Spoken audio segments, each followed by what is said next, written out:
Oh, this day has been getting away from me. So here we are on day 9 of the 21 days.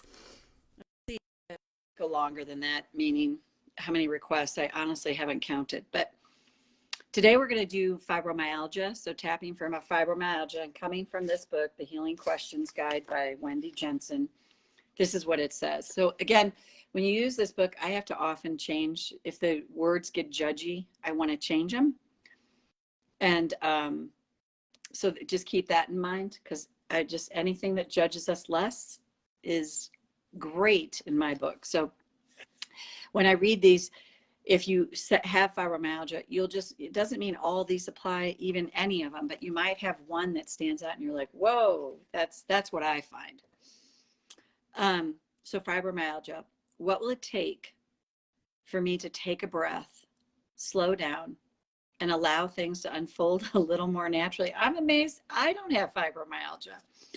What details and responsibilities am I holding on to that are irrelevant and really none of my business? What will it take to gracefully and faithfully orchestrate the execution of my ideas and goals? What will it take for me to start seeing my whole life differently? What toxic beliefs about myself and my right to a joyful life and my ability to create my life am I storing in the tissues of my body? What will it take to release patterns of struggle and stories of hardship and focus on the glorious present? Yeah, so here's where I will go in this tapping, which I always think is the place to start, regardless if any of that lands for you or not, is how do you feel about having fibromyalgia? How do you feel about the diagnosis? What do you say to yourself about it? Do you judge yourself for it? Do you get mad at your body? And the thing with illnesses like this is every time we see a symptom, we can get triggered. And if we're not doing something to interrupt that, then we just build momentum to the negative, to what's not working, what's wrong with my body. And this is where the self-love, self-acceptance comes in.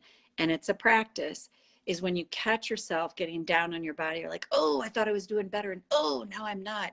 Whatever it is you want to interrupt that pattern. So karate chop. Even though I feel sad, heartbroken, angry that I have fibromyalgia, I choose to honor I feel this way now. Even though it's really frustrating. And sometimes I feel pretty hopeless. I deeply and profoundly accept myself now. Even though I have this diagnosis of fibromyalgia, and I hate it.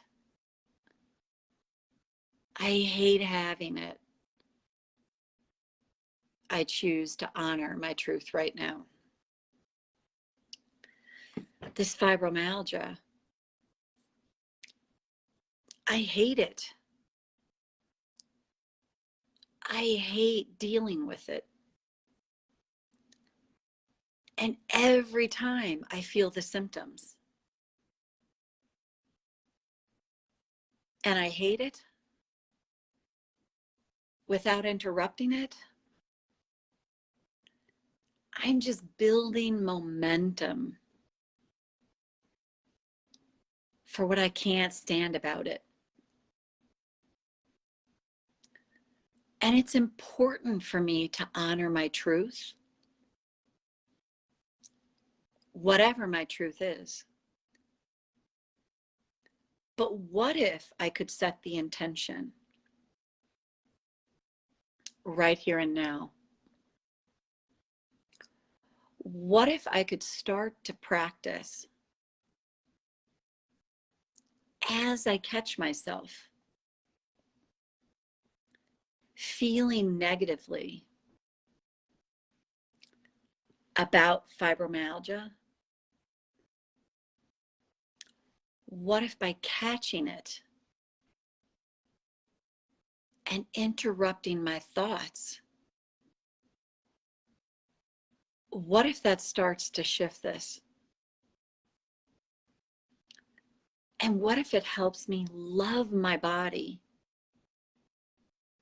What? In spite of the fibromyalgia. What if I can start to give to my body? Thanks for all it's done for me. The ways it's carried me through this life and held for me all the trapped emotions. What if I can honor my body for being my constant companion on this journey through life? And what if by doing this, I start to soften the stress, the judgment that I have towards my body?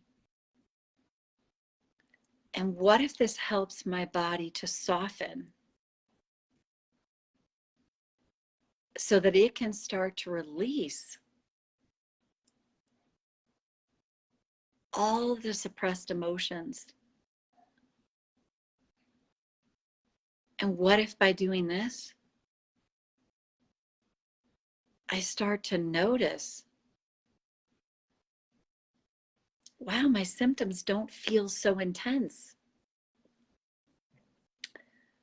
What if I start to feel more relief? And what if that changes what's possible for me around this diagnosis and around the symptoms? And what if over time, I start to feel free? I like that idea a lot. Even if I don't believe it yet, I like that it could be possible. Take a breath. So that's my recommendation on any sort of physical thing. Is the first place to go to is, how do I feel about this? What do I say to myself? How am I talking to myself about this? So many of you know I've been on this sort of healing journey with my body for 2 years now.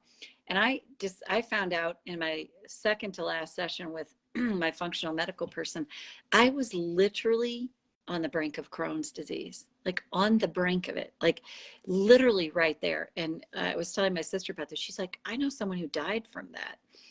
And now it's gone. It's like gone. I was literally like about to step off the ledge. I didn't know that. The functional medical person didn't tell me that, but she told me to go get some blood work because she wanted to be sure, and my blood work came back normal. So between doing the things that she recommended I do and changing my diet and tapping, because I've had to do that too, tap on the symptoms like, oh God, the rash is back. And oh my God, that to me, I had to catch myself. And I didn't always catch myself whatsoever. I'd catch myself going down the rabbit hole of rejection of the body. Like, I'm so frustrated with this and pissed at this. But when I would catch that and interrupt it, it really changed. And like she said, she goes, Marty, that's amazing. Like, you were going to step off the cliff and it's gone. So that's what I believe is the power of tapping, and the power of just what am I telling myself about it? How do I feel about myself because of it? How do I get down on myself? How do I judge myself? And when you soften that, who knows what's possible? So Connie, thanks for the topic. And then we'll see you back here tomorrow for our next one, day 10, it should be. All right, bye.